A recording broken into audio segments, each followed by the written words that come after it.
Okay, in this video I'm going to demonstrate how to rationalize a radical expression, rationalize the denominator of a radical expression when the denominator is a binomial. Okay, so this is just an example of that. So again, specifically when it is a binomial, because it's a slightly different technique when it's a monomial. So when you do this, you have to use something called a conjugate. Okay, so let me just write that down. Conjugate. Now, what is a conjugate? A conjugate is basically when you have a binomial, like this one, and you keep the terms exactly the same. So the 1 and then the 2 radical 2 are exactly the same, but you change the sign to the opposite in the middle. So the conjugate of this particular expression, for example, would be 1 minus 2 radical 2. Now, the reason why that's important, and there's another video where I talk about how this is based on the concept of a difference of squares and how middle terms drop out and that sort of thing. And we won't necessarily go into that here. But you have to multiply a radical expression that has a binomial in the denominator by its conjugate. Okay? Or otherwise you'll continue to get radicals in the denominator. And again, remember, you need to multiply by some kind of a 1 because you really don't want to change the quantity of this expression, right? You just want to simplify it so that the radicals disappear in the denominator. Now look what I've done when I've multiplied. I've really created two simpler problems, right? I've got this numerator problem here, so it's going to be a distribution, and then I've got this denominator down here, which is something that a lot of people call a FOIL, or a distributed binomial times a binomial. So let's do these two problems separately. Radical 3 times 1, radical 3, minus radical 3 times 2, radical 2. Remember, you can only multiply the radicals in this case, so it's going to be 2 radical 6.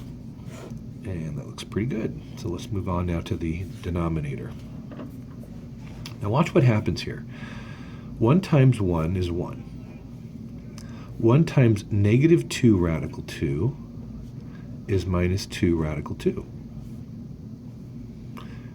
Positive 2 radical 2 times positive 1 is plus 2 radical 2. And you can see what happens, right?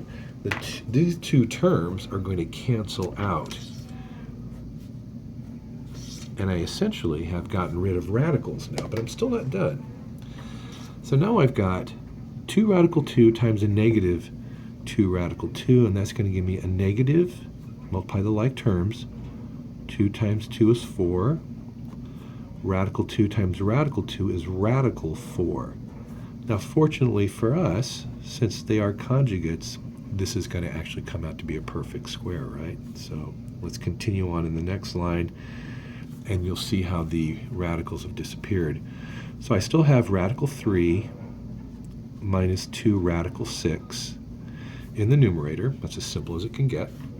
And then down here, I've got 1, these go away, minus 4 times, and the square root of 4 is 2.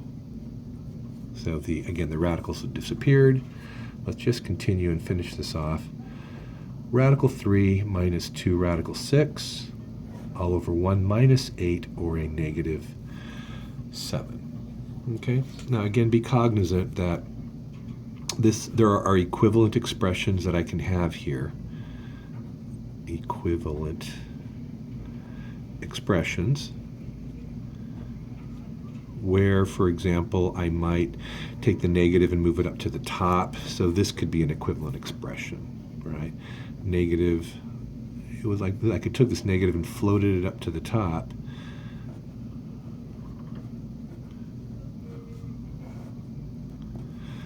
That's an equivalent expression. I could distribute that negative. I could get negative radical 3 plus 2 radical 6 over 7. All of these terms, this expression, this expression, and this expression are all equivalent. And again, the reason I point these out is because you might see this answer on a standardized test, for example, and maybe not recognize that they're really all exactly the same thing. Anyway, so just to recap real quickly, make sure that you multiply when it's a binomial. Make sure you multiply by the conjugate. Keep the terms exactly the same, just use the opposite sign. Make sure you multiply it as a 1. Okay, hope that was helpful.